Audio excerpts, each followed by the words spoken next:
Transmission and distribution के अंदर फ़र्क क्या आता है और बेसिकली फ़र्क क्या था, किसी को याद है? ट्रांसमिशन में डिस्ट्रीब्यूशन में फ़र्क क्या रहा?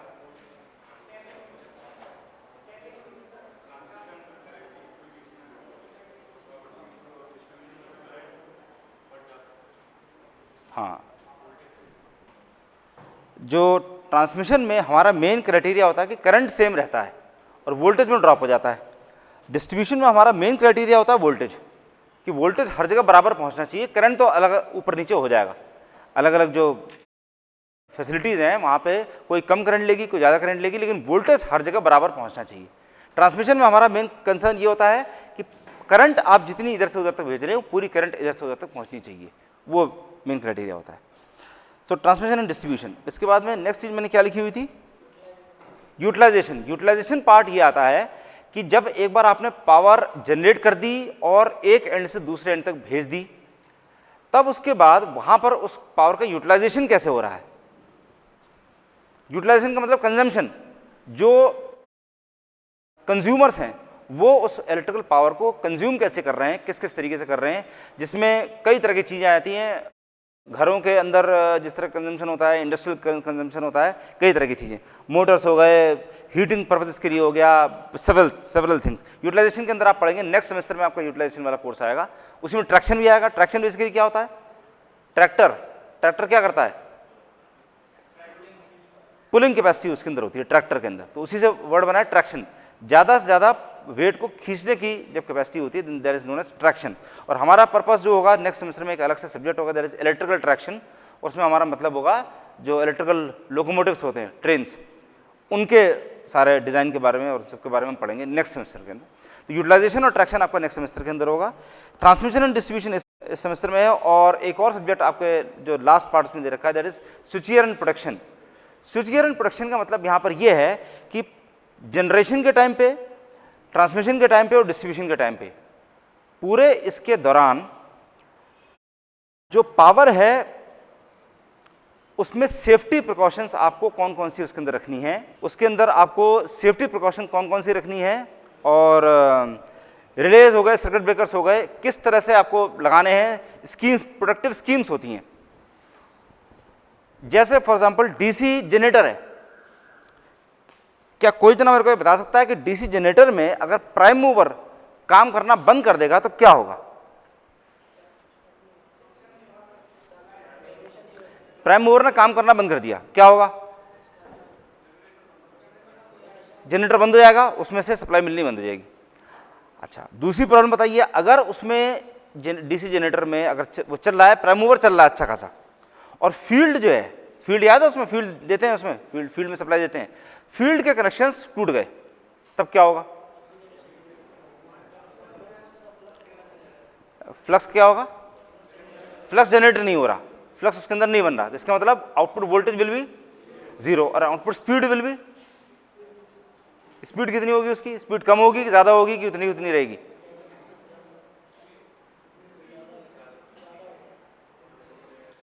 लेट अस अज्यूम कि generator was running on loaded condition में, फुल लोड पे रन कर रहा था जनरेटर। अब ऐसे कंडीशन में फील्ड जो है वो डिस्कनेक्ट हो गई, फील्ड डिस्कनेक्ट हो जाती है। अगर फुल्ली लोडेड कंडीशन में चल रहा है, फुल लोड पर रन कर रहा है जनरेटर, और उसके बाद उसमें फील्ड सप्लाई उसके डिस्कनेक्ट हो गई, तब उसमें क्या होगा? स्पीड पर क्या फर्क पड़ेगा? स्पीड बढ़ जाएगी, दैट्स करेक्ट, स्पीड उसकी बढ़ जाएगी। क्यों बढ़ जाएगी? क्योंकि उस पर लोड वो उसको कैरी नहीं करना पड़ रहा। Load is basically electrical load, electrical load में वो सप्लाई नहीं दे पा रहा है, तो करंट उसके अंदर फीड नहीं करनी पड़ रही है, इसका मतलब ऑब्वियसली उसकी स्पीड बढ़ जाएगी। जैसा कि आपने अपने लैब में भी देखा होगा, अगर आप उस पर लोड बढ़ा देते हैं तो जो प्राइम मूवर के ऊपर लोड ज़्यादा पड़ जाता है। Basically it wants more electrical energy, ज़्यादा इलेक्ट्रिकल एनर्जी चाहता है। इलेक्ट्रिकल एनर्जी कहाँ से बन के आ रही है? मैकेनिकल एनर्जी से कन्वर्ट होकर आ रही है। ज़्यादा इलेक्ट्रिकल एनर्जी निकालनी है तो उसके लिए क्या करते हैं? ज़्यादा मैकेनिकल एनर्जी उसको देनी पड़ेगी। मैकेनिकल एनर्जी अगर आप उतनी की उतनी दे रहे हैं, उतनी स्पीड पर रोटेट कर रहे हैं, तो बेसिकली रोटर की स्पीड कम हो जाएगी, उस तरह से हो जाता है। ठीक ठीक। So this is about switchgear and protection के अंदर आप बेसिकली क्या करेंगे? मान लीजिए आपको डीसी जनरेटर को प्रोटेक्ट करना है, तो आप उसमें ये वाला काम करेंगे कि एक स्कीम बनाएंगे। स्कीम आपने बनाई कि डीसी जनरेटर के अंदर कितने पॉसिबल उसके अंदर फॉल्ट्स आ सकते हैं, कौन कौन से प्रॉब्लम्स उसके अंदर आ सकती हैं, और हर प्रॉब्लम से बचने के लिए आप उसके अंदर एक रिले या चेक करने वाले कोई भी डिवाइस ऐसा लगाएंगे, उससे काउंटरएक्ट करने के लिए कोई भी चीज़ लगाएंगे। That is basically switch protection. ठीक है, वो वाली चीज़ें आपको अगेन नेक्स्ट सेमेस्टर के अंदर पढ़ेंगे। इस सेमेस्टर में आपको मतलब केवल ट्रांसमिशन और डिस्ट्रीब्यूशन से है। तो डिस्ट्रीब्यूशन जो है वो आपके 5th यूनिट के अंदर है, और शुरू के 4 एक्चुअली 3 शुरू के 3 जो यूनिट्स हैं that is about transmission. 4th unit that is about underground cables. मतलब ट्रांसमिशन दो तरह से कर सकते हैं, ओवरहेड ट्रांसमिशन, ओवरहेड वायर्स, और अंडरग्राउंड केबल्स दो तरह से कर सकते हैं। और ओवरहेड वायर्स में और अंडरग्राउंड केबल्स में अभी क्या डिफरेंसेस हैं वो अभी थोड़ी देर में देख लेते हैं। लेकिन शुरू के 3 यूनिट्स के अंदर आप उसमें ये देखेंगे कि उसके मैकेनिकल और इलेक्ट्रिकल कंसिडरेशंस क्या हैं। अगर आपको एक पावर सिस्टम बनाना है और उसमें ट्रांसमिशन लाइन सेटअप करनी है, तो उसमें आपको मैकेनिकली कौन कौन सी चीज़ों को ध्यान रखना पड़ेगा और इलेक्ट्रिकली कौन कौन सी चीज़ों को ध्यान रखना पड़ेगा। For example there something called sag. Sag जानते हो सैग क्या होती है? सैग मतलब जो सपोर्ट्स के बीच में जो आपने तार लगा रखा है उसके अंदर जो सैग होती है, झोल, जिसे हम झोल कहते हैं। तो सैग कंसिडरेशन किस तरह से है? अगर सैग एक लिमिट से कम कर देंगे तो उसकी वजह से क्या प्रॉब्लम आएगी और फायदे क्या होंगे। सैग कम करने के फायदे क्या हैं, नुकसान क्या हैं?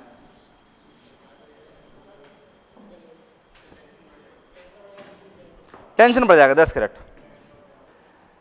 अगर सैग आपने कम कर दी, 2 पोल्स जिसके बीच में तार हैंग कर रहा है, इसमें अगर आपने सैग विच इज दिस डिस्टेंस, पोल के टॉप से लेकर के इसका जो वर्टिकली जो सबसे लोएस्ट पॉइंट है, उन दोनों के बीच में जो difference that is basically known as sag. तो ये सैग अगर आपने कम कर दी तो बेसिकली क्या होगा, this is pulling the poles. ये यहां से इसको इधर से खींच रहा है, इसको इधर से इधर खींच रहा है, तो वो टेंशन बढ़ जाएगा। इसका मतलब आपका ये जो तार है, इस तार की लंबाई कम हो जाएगी, ये आपके लिए फायदा है। तो आपको कंडक्टर जो है, कंडक्टर का मतलब ये तार जो हो गया, जो आपने मेटल जो लगा रखा है, और ये भी कई तरीके का मटेरियल्स होता है, will study about those materials. तो ये कम यूज होगा, ये कम हो जाएगा। लेकिन आपको करस्पॉन्डिंगली जो पोल्स आपने लगा रखे हैं, यानी पोल्स यानी कि सपोर्ट्स, वो सपोर्ट्स आपको बहुत ज़्यादा स्ट्रॉन्ग बनाने पड़ेंगे। जितने आप सैग कम करते जाएंगे उतना कंडक्टर कम यूज होगा, लेकिन सपोर्ट्स की स्ट्रेंथ, मैकेनिकल स्ट्रेंथ आपको बहुत ज़्यादा करनी पड़ जाएगी। This is one thing.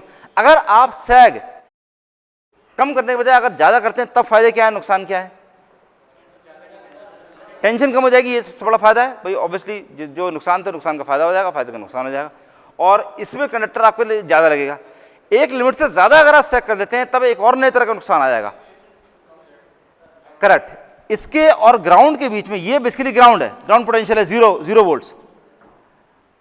तार के और ग्राउंड के बीच में एक मिनिमम डिस्टेंस मेंटेन करना बहुत जरूरी है, क्योंकि let us say this is operating at 132 KV, 132,000 volts पर है, this is at 0 potential, 0 volts.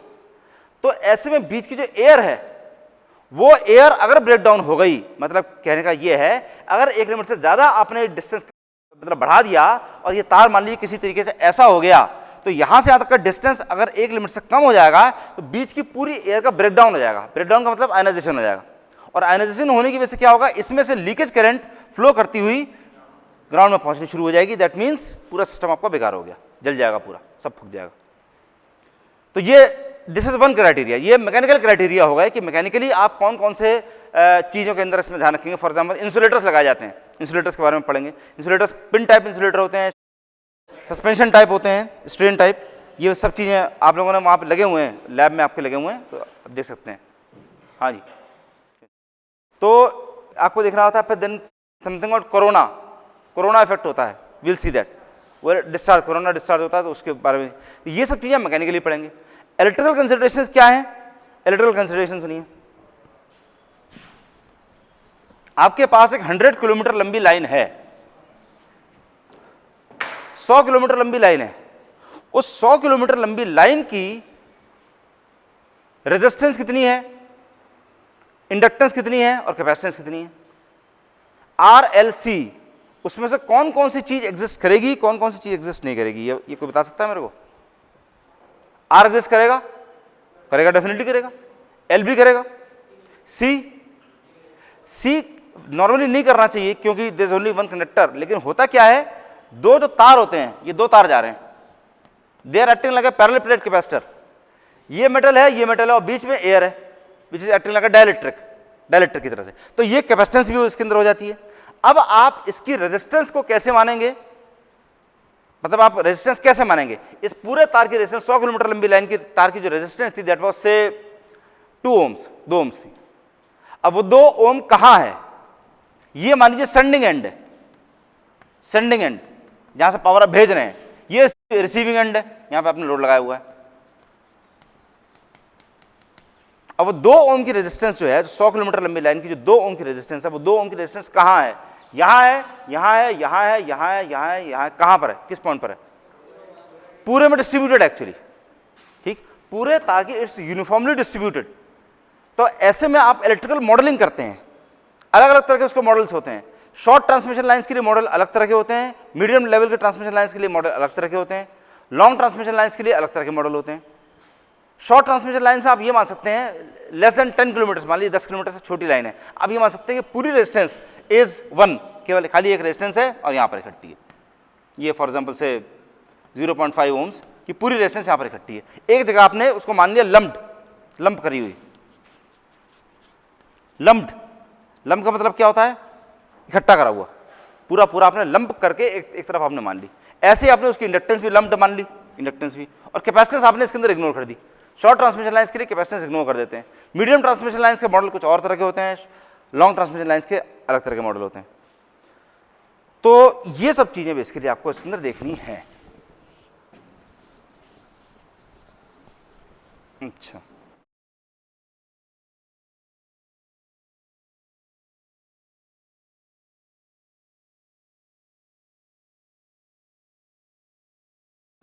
इसमें फिगर 1.2 में मेरे पास जेबी गुप्ता वाली किताब है, लेकिन कोई सी जो भी आप किताब ले लें, हर एक के अंदर ये वाला डायग्राम दे रखा होगा।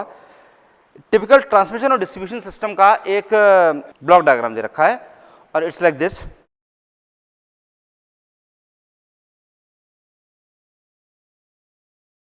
ट्रांसमिशन 2 तरह का होता है, डिस्ट्रीब्यूशन भी 2 तरह का होता है।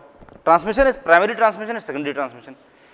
प्राइमरी और सेकेंडरी ट्रांसमिशन जो होता है that is only dependent upon the voltage rating. Primary transmission की वोल्टेज रेटिंग ज़्यादा होती है, सेकेंडरी ट्रांसमिशन की कम होती है थोड़ी इससे। ऐसी प्राइमरी डिस्ट्रीब्यूशन होता है उसकी वोल्टेज रेटिंग ज़्यादा होती है, फिर सेकेंडरी डिस्ट्रीब्यूशन होता है उसकी वोल्टेज रेटिंग कम होती है। तो जनरेटिंग स्टेशन जहाँ पर है, ये हमारी जनरेटिंग स्टेशन है, यहाँ पर जनरेशन हो रहा है 11 kV पर। 11 kV से आप उसको स्टेप अप करते हैं, स्टेप अप करके आपको मिलता है primary transmission, PT. Primary transmission is at say 220 kV। इसकी वैल्यूज क्या क्या चीजें होती है मैं बताता हूं। अभी इसमें 220 kV लेकर रखा है, कुछ रेंज होती है, सारे 220 kV की नहीं, कि 132 kV भी प्राइमरी ट्रांसमिशन के अंदर आ जाता है। इसके बाद में ये पहुंचेगा आपका ट्रांसमिशन सबस्टेशन पे। This is transmission substation. Transmission substation से आपको मिलेंगी सेकेंडरी ट्रांसमिशन की लाइंस।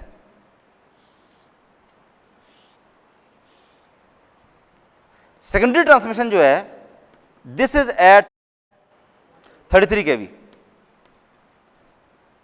सेकेंडरी ट्रांसमिशन की वैल्यू इसमें जो है दैट इज 33 kV।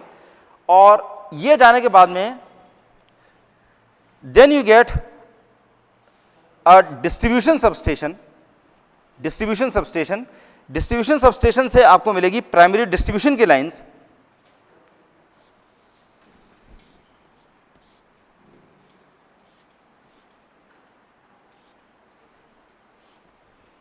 और primary distribution will be at 11 kV again, primary distribution at 11 kV। और इसके बाद में फिर आएंगे यहां पर जो पोल माउंटेड ट्रांसफार्मर्स होते हैं, जो आपने रोड पे कई सारे आपने पोल माउंटेड ट्रांसफार्मर्स लगे हुए देखे होंगे, वो आते हैं पोल माउंटेड ट्रांसफार्मर्स।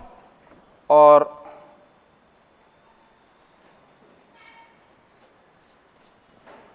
ये होगा यहां पे पोल माउंटेड ट्रांसफार्मर्स। और यहां पर आपको मिलता है सेकेंडरी डिस्ट्रीब्यूशन एट 440 वोल्ट्स। अब इसमें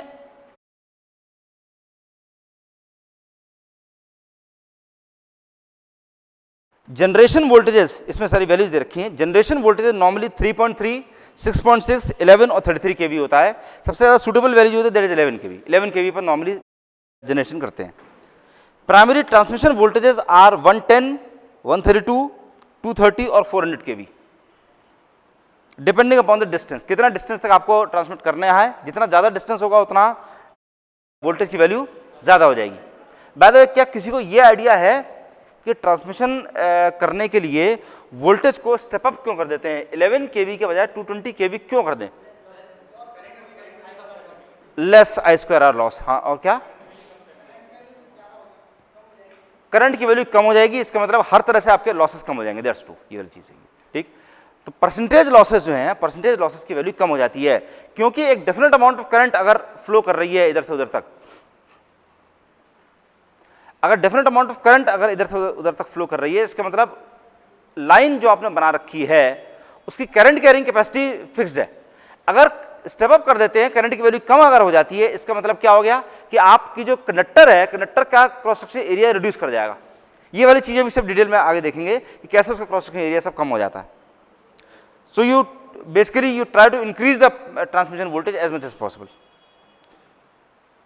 Secondary transmission is at 33 or 66 kV. Primary distribution voltages are 11, 6.6 or 3.3 kV. Secondary distribution is 400 volts, वो 400 वोल्ट। ठीक, तो ट्रांसमिशन और distribution is basically feeding and distributing. तो फीडर में और डिस्ट्रीब्यूटर में फर्क क्या हो गया? Feeder is basically which feeds the power, जो ट्रांसमिट करता है। फीडर बेसिकली क्या है?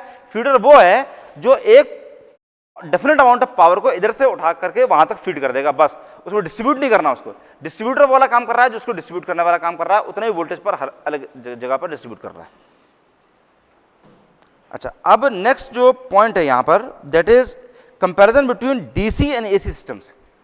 अगर आप ट्रांसमिशन और डिस्ट्रीब्यूशन के लिए, पहले ट्रांसमिशन ले लेते हैं, ट्रांसमिशन के लिए डीसी सिस्टम अगर आप यूज करते हैं या एसी यूज करते हैं, तो इन दोनों में से कौन सा फायदेमंद है, कौन सा नुकसान वाला है? डीसी के अंदर अपने कुछ फायदे हैं, एसी के अंदर अपने कुछ फायदे हैं। तो let me read this. DC फायदेमंद ज़्यादा समझा गया है। क्यों? डीसी के अंदर कौन कौन सी प्रॉब्लम्स बच जाती हैं? सबसे पहली बात, खाली 2 कंडक्टर चाहिए होते हैं आपको। एसी में इसका मतलब 3 फेज 4 बार सिस्टम का 3 फेज 3 बार सिस्टम भी अगर आप अडॉप्ट कर रहे हैं तो भी आपको 3 बार चाहिए होंगे। तो डीसी के अंदर आपको खाली 2 बार चाहिए। Inductance, capacitance, phase displacement, surge problem, ये सारी प्रॉब्लम्स खाली एसी के अंदर होती हैं, डीसी के अंदर नहीं होंगी। Skin effect, there something called skin effect, there something called proximity effect. ये दोनों तरह के इफेक्ट एसी के अंदर होते हैं, डीसी के अंदर नहीं होते। पोटेंशियल स्ट्रेस कम होता है। Charging current due to capacitive charging. Capacitive charging basically क्या होती है? जो वही जो आपको बताया था कि 2 तार हैं, 2 तार अगर इसके अंदर एसी फ्लो कर रही है, एसी में ट्रांसमिट कर रहे हैं, तो इस ये भी मेटल का बना हुआ है, ये भी मेटल का बना हुआ है, और बीच में कैपेसिटेंस है। तो ये जो इमेजिनरी कैपेसिटेंसेस जो लगी हुई है इसके अंदर, छोटी छोटी कैपेसिटेंसेस, ये सब अपनी अपनी चार्जिंग करंट ड्रॉ करती हैं। तो नतीजा क्या है कि उसकी वजह से लॉसेस बढ़ जाते हैं आपके। तो चार्जिंग करंट, डीसी के केस में चार्जिंग करंट भी नहीं आती। कोरोना लॉस कम होते हैं and several other things.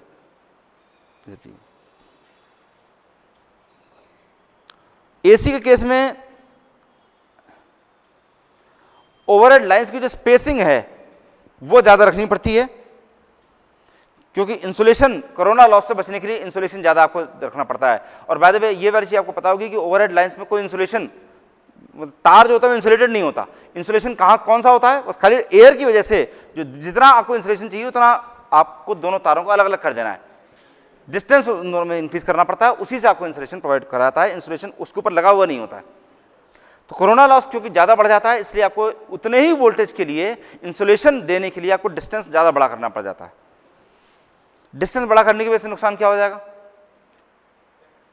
Supports, line supports जो है, यानी पोल्स जो हैं, पोल्स आपको ज़्यादा स्ट्रॉन्ग बनाने पड़ जाएंगे, क्योंकि उनकी जो क्रॉस आर्म्स होंगी, क्रॉस आर्म्स बेसिकली क्या होती है? ये मान लीजिए पोल है तो पोल की ये क्रॉस आर्म होती है, एक तार इधर जा रहा है, एक तार इधर जा रहा है, तो ये क्रॉस आर्म आपको ज़्यादा लंबी करनी पड़ जाएंगी। इसका मतलब ज़्यादा स्ट्रॉन्ग पोल्स आपको लगाने पड़ जाएंगे। कैपेसिटेंस ज़्यादा होती है, इस तरह की चीज़ें सब रखी। और डिस्ट्रीब्यूशन के लिए एसी बढ़िया है कि डीसी बढ़िया है? एसी उसमें ज़्यादा बढ़िया होता है, क्योंकि आप डिस्ट्रीब्यूट करने के बाद में जितना भी आपका नॉर्मल लोड होता है वो सारा सर एसी ही होता है। अगर आप डीसी में डिस्ट्रीब्यूट कर रहे हैं तो हर जगह आपको डीसी टू एसी कन्वर्टर आपको हर जगह लगाने पड़ जाएंगे, क्योंकि लोड सारा आपको एसी है। तो डिस्ट्रीब्यूशन बाय एसी, तो सबसे बढ़िया प्रैक्टिस क्या होती है, transmission by DC and distribution by DC. Although India में ज़्यादातर जहाँ भी है हर जगह ट्रांसमिशन भी एसी ही करा जाता है, डीसी ट्रांसमिशन करते नहीं है। ये मोस्ट प्रोबेबली ये किताब में जो है, क्योंकि कई फॉरेन ऑथर से भी इन्होंने हेल्प ले रखी है, इसलिए वहाँ पे जो फॉरेन प्लेसेस हैं वहाँ पर डीसी में ट्रांसमिट करते हैं, इसलिए वो वाली चीज़ें उन्होंने यहाँ पे लिखी हुई हैं। अच्छा, ओवरहेड और अंडरग्राउंड सिस्टम्स में, इसमें अगर आप कंपेरिजन करते हैं तब क्या क्या मिलेगा आपको। सेफ्टी, कौन सा ज़्यादा सेफ है, अंडरग्राउंड ज़्यादा सेफ है। इनिशियल कॉस्ट किसकी ज़्यादा हाई होगी, अंडरग्राउंड की ज़्यादा हाई होगी। फ्लेक्सिबिलिटी किसकी ज़्यादा होगी, ओवरहेड वाले की, जब चाहे तोड़ के आप दूसरी तरफ कर सकते हैं। अंडरग्राउंड में आपको बकायदा ट्रेंच खोदनी है पूरे यहाँ से वहाँ तक, उसमें केबल ले करना है, बड़ा इंसुलेशन देना है, मॉइस्चर से उसको बचाना है, सेवरल थिंग्स। ये सब जो होते रहते हैं, ट्रेमोर्स, अर्थक्वेक्स वगैरह जाते हैं, उससे बचने के लिए आपको प्रॉपर फ्लेक्सिबिलिटी देनी है, बहुत सब चीज़ें उसके अंदर देनी पड़ती हैं। यहाँ फ्लेक्सिबिलिटी का मतलब क्या है कि कितनी आसानी से आप एक लाइन जो यहाँ से वहाँ तक जा रही है उसके बजाय आपको अगर ये लाइन इधर से लेके जानी है तो ओवरहेड वाले में बड़े आराम से आप एक खंबा निकाल करके चेंज कर सकते हैं उसका पाथ। वर्किंग वोल्टेज किसका ज़्यादा हो सकता है, अंडरग्राउंड में आप एक देयर इज ओनली लिमिट, कितनी आप गहरी वो ट्रेंच यानी कि वो नाली जो है कितनी गहरी खोद सकते हैं, उससे ज़्यादा आप खोद नहीं सकते, चौड़ा भी बहुत ज़्यादा नहीं बना सकते हैं। ओवरहेड वाले में आपको खाली क्रॉस आर्म्स की लेंथ बढ़ा देनी है और आराम से वर्किंग वोल्टेज आप बढ़ा सकते हैं उसमें। मेंटेनेंस कॉस्ट किसकी ज़्यादा होगी, अपने अंडरग्राउंड में सबसे बड़ा फायदा यही है उसकी मेंटेनेंस नहीं है। एक बार आपने अंडरग्राउंड में करके आपने सील कर दिया तो वो बंद हो गया, अगर अर्थक्वेक्स वगैरह नहीं आ रहे तो उसके अंदर कोई खराबी नहीं होती, वो बड़ा बढ़िया तरह से सील्ड होता है, पूरी तरह सॉलिड सिस्टम होता है, एकदम टफ लेइंग होती है उसके अंदर, एकदम बंद कर देते हैं उसके अंदर। तो ओवरहेड वाले में कई तरह की चीज़ें टूट फूट होती रहती हैं, प्रॉब्लम चलती रहती हैं, स्पेशली विद सेवरल थिंग्स। तो मेंटेनेंस कॉस्ट ओवरहेड वाले की ज़्यादा होती है। फ्रीक्वेंसी ऑफ फॉल्ट्स और फेलियर्स किसके ज़्यादा होंगे, जिसकी मेंटेनेंस कॉस्ट ज़्यादा होगी, किसकी, ओवरहेड की। Frequency of accidents, overhead. Voltage drop किसमें ज़्यादा होगा, अंडरग्राउंड सिस्टम्स में, क्योंकि दोनों जो केबल्स होती हैं उनके बीच में डिस्टेंस कम होता है, इसलिए उनके बीच में कैपेसिटेंस ज़्यादा हो जाती है। जितना दो पैरेलल प्लेट कैपेसिटर में, याद है epsilon not a upon D, तो डी की वैल्यू बढ़ जाएगी, डी की वैल्यू कम हो जाएगी तो कैपेसिटेंस की वैल्यू बढ़ जाएगी। जितनी कैपेसिटेंस बढ़ जाएगी उतनी कैपेसिटिव चार्जिंग करंट जो ड्रॉ करी जा रही है, कैपेसिटिव चार्जिंग करंट सब लोग समझ रहे हैं, कैपेसिटिव चार्जिंग करंट क्या होती है, मतलब ये इमेजिनरी कैपेसिटेंसेस जो बनी हुई हैं ये अपनी अपनी करंट ड्रॉ करती रहती है थोड़ी थोड़ी, वो कैपेसिटिव चार्जिंग करंट बढ़ जाती है उसका। अपीयरेंस किसकी बढ़िया होती है, फॉल्ट लोकेशन और रिपेयर किसमें आसान होता है, ओवरहेड में। चार्जिंग करंट किसकी ज्यादा होती है, अंडरग्राउंड की। Damage due to lightning and thunderstorm, interference with communication circuits, overhead. ठीक है। Now next point is influence of working voltage on size of feeders and distributors. Working voltage के कम या ज्यादा करने की वजह से जो फीडर्स और डिस्ट्रीब्यूटर्स हैं उन पर क्या फर्क पड़ता है, ये वाली चीज यहां पर है। तो दो इफेक्ट होते हैं इसके। नंबर 1, अगर आप ज्यादा हाई वोल्टेज अगर यूज करते हैं, if you increase the voltage to n times, जो शुरुआत में जो आपके पास वोल्टेज था that was V volts, if that is increase to n times V, अगर V से बढ़ा करके अगर आप n टाइम्स V कर देते हैं, n टाइम्स V वोल्ट्स अगर आप कर देते हैं तो उसकी वजह से फर्क क्या पड़ता है, लेट्स सी दैट। एक ट्रांसमिशन लाइन है, feeder,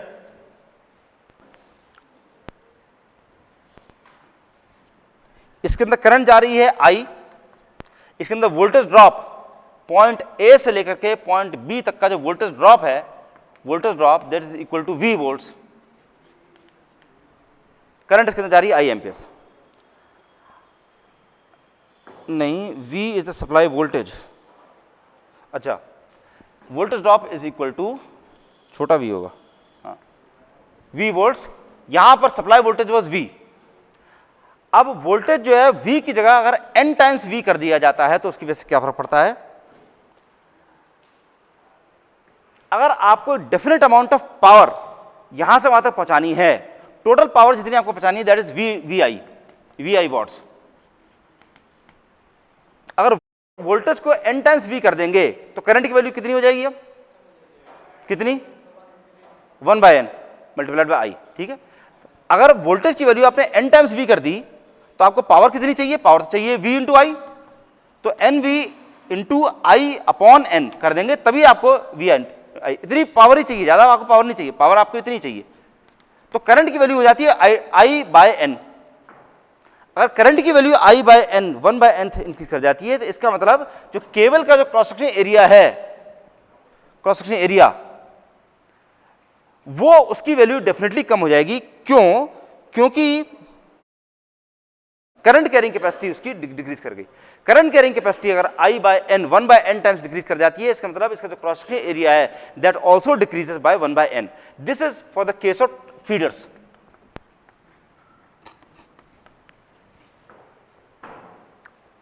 current decreases by 1/n times, इसलिए जो cross section area that also decreases by n times. अब एक डिस्ट्रीब्यूटर की बात करते हैं। डिस्ट्रीब्यूटर में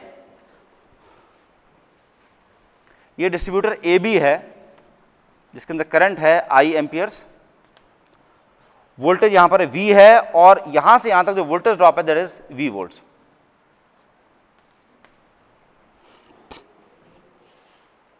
अब इस केस में आप ये मानते हैं this should have a permissible voltage drop of V volts. इसका कहने का मतलब क्या है?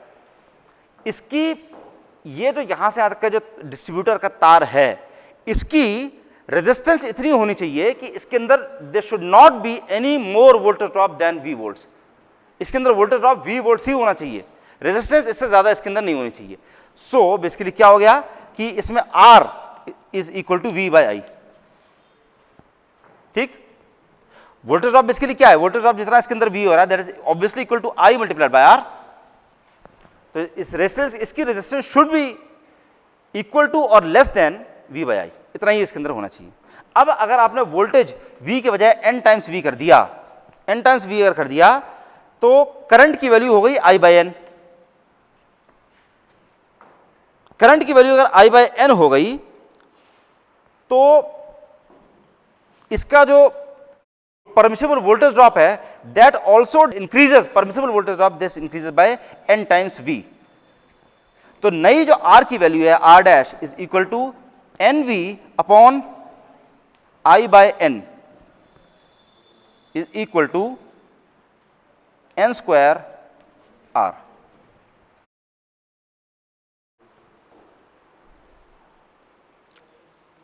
तो अब इसकी रेजिस्टेंस की वैल्यू ये हो गई है और जितनी रेजिस्टेंस बढ़ जाएगी उतना इसका क्रॉस सेक्शन एरिया कितना हो जाएगा? R is equal to rho L upon A। अगर रेजिस्टेंस बढ़ गई तो क्रॉस सेक्शन एरिया कम हो जाएगा। तो डिस्ट्रीब्यूटर्स के केस में the cross sectional area reduces by 1/n square. तो नया जो क्रॉस सेक्शन एरिया है A dash will be equal to 1/n square times A। जो पहले जो क्रॉस सेक्शन एरिया था, मतलब कहने का मतलब यहां पर यह है कि मान लीजिए आपने V वोल्ट्स पर ट्रांसफर करा होता, V वोल्ट पर डिस्ट्रीब्यूशन किया होता, तब इसमें अगर क्रॉस सेक्शन एरिया इसका A होता तो अगर आप इसको n टाइम्स V कर दें तो आपका जो क्रॉस सेक्शन एरिया है that becomes 1/n square times A/n square, इतना रिड्यूस कर जाएगा। This happens in the case of distributors. ठीक, तो फर्स्ट पॉइंट जो इसमें फायदा होता है influence of working voltage, first point is it reduces the cross section area. Feeders में और डिस्ट्रीब्यूटर्स में दोनों में आपने देखा कि जो cross section area that is reduced, feeders के केस में it is reduced by 1/n times और डिस्ट्रीब्यूटर्स केस में it is reduced by 1/n square times. Then next is it increases the efficiency of transmission. Second point is it increases the efficiency of transmission.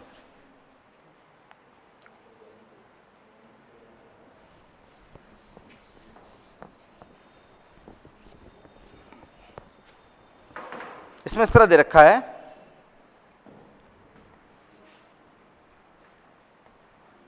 ये feeding point है, let this voltage be V volts. Current is I amperes, resistance of one conductor is R ohms. तो total voltage drop is equal to I into R multiplied by 2. दो conductors हैं तो 2 into I into R, इतना total voltage drop. तो अगर यहां पर V है तो यहां पर वोल्टेज कितना होगा?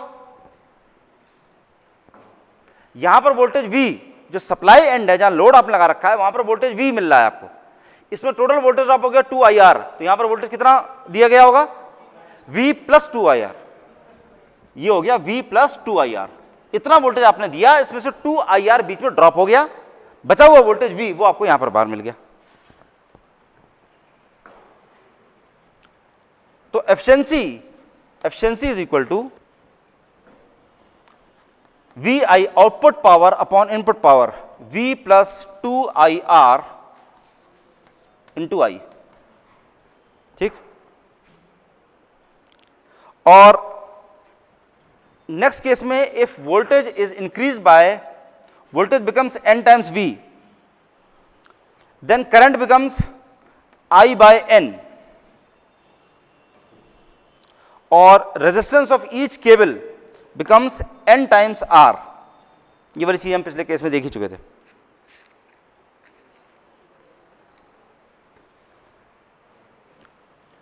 Then voltage drop in feeder, voltage drop 2IR था, इस केस में क्या हो जाएगा? 2 into I by N into NR, which is basically same जैसे 2IR. ये उतना का उतना ही रहा, वोल्टेज ड्रॉप उतना का उतना ही रहा. तो efficiency is equal to NR. It is a feeder, distributor नहीं है. फीडर केस में 1/n टाइम्स होता है, तो it's only n times. Distributor case में 1/n स्क्वायर टाइम्स हो जाता है.